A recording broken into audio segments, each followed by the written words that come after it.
राज्यामध्ये सुद्धा त्या पद्धतीचं आपल्याला सगळं करायचं.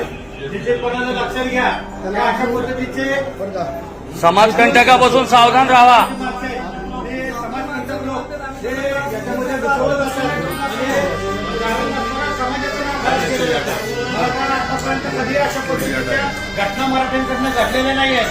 मराठा हे आपल्या घटना घडवू शकत नाही, हे सर्वांना चांगल्या पद्धतीनं माहिती आहे. त्यामुळे आम्ही भरल्याप्रमाणे आम्ही यांना संदेशांच्या स्वाधीन केलेले सुद्धा या पद्धतीनं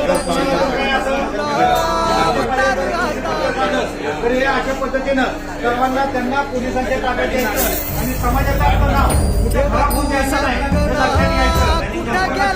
आणि आपल्या मोर्चाकडं एका वेगळ्या दृष्टिकोनातनं बघते जे आहे ते आपल्याला आवाज राखणं हे आपलं कर्तव्य. जय मराठा.